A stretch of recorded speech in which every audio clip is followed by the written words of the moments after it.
This is Robert Weinberg, and on this channel, we empower people to take control of their futures through expert mortgage and financial strategies. Are you curious about exactly what you should be expecting on closing day? Do you have some anxiety around what you should be doing on the day of the closing and what needs to happen to have a successful and a streamlined closing process? I was interviewed a few weeks ago, and I wanted to share some clips with you where I actually went into depth on exactly how a closing works and what you can expect. Check it out.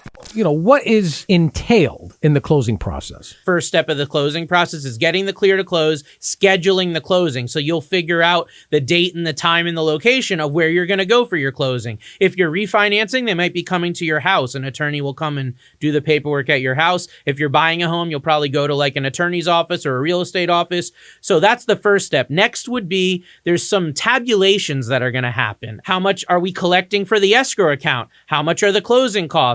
Looking at what the down payment is and all of these different things, as well as how much have you already put down as a deposit, an earnest money deposit, and other credits that you may be getting from the seller or gift funds or things like that. Then they are going to approve the closing disclosure. Then at that point, your loan officer is going to contact you to review that closing disclosure and give you your final closing figures. Here's what your payment is. Here's your final interest rate. Here's exactly how much money you need for closing. They're going to break it all down for you. Then you're going to go and you're going to send your money to the closing office. And then the last piece of it's going to be, if you're buying a home, you're going to do a final walkthrough of the house. And then you're going to sign that final paperwork on your scheduled closing time. So you're going to either go somewhere or they're going to come to you. You're going to sign every single document.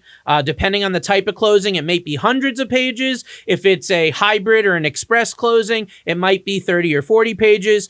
But you're going to have to sign all that. And then you're going to get the keys to your home and you're going to be able to move in. What happens on closing day when purchasing a home? The first thing is you want to make sure that the funds that you need for closing are at the office who's facilitating the closing. The next thing is once you've got your funds in order, you're going to do that final walkthrough. And then once that's done and you're satisfied, you're going to sign the final paperwork. You want to be prepared to show usually at least one or two forms of identity: driver's license, passport, government issued ID, maybe another form of ID as well. You're going to sign that paperwork with them, ask any questions that you have while you're signing it, because on a home purchase, it's a done deal. You sign it, you're done. You can't back out at that point. Make sure that every single document that needs to be in that closing package is there. Every single signature is where it needs to be. Every single date is where it needs to be. If there is even one date missing, one initial missing, one signature missing, it will not go through. They will go back to the attorney or title company. They will say, hey,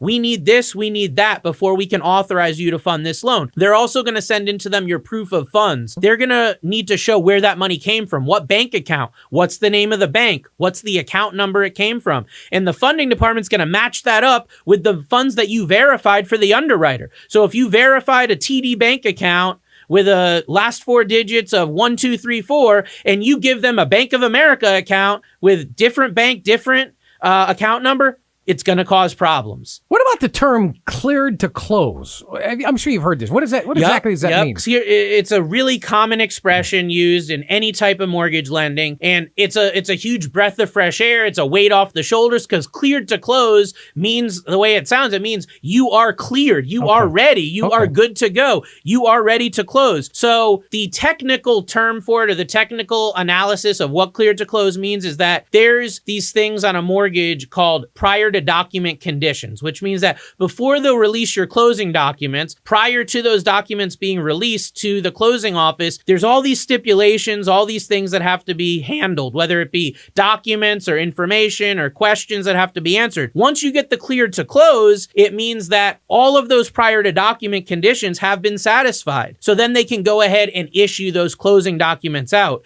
You have the go ahead, so to speak, to schedule your closing. So it's an exciting time. I mean, when I call my clients and tell them they're cleared to close, it's like, congratulations, we are 99% of the way done. Like, we are at the finish line, and people get super excited. It's emotional because you put in all this work and you're finally getting like so close and so ready, and all that time and effort and everything you've had to provide, it's finally coming to fruition. So people really get emotional. I've had a lot of people cry when they find out they're clear to close, because that's so nice. much work is finally finally paying off. Sure. I hope now you feel more confident when it comes to your closing and exactly what to expect during the closing process.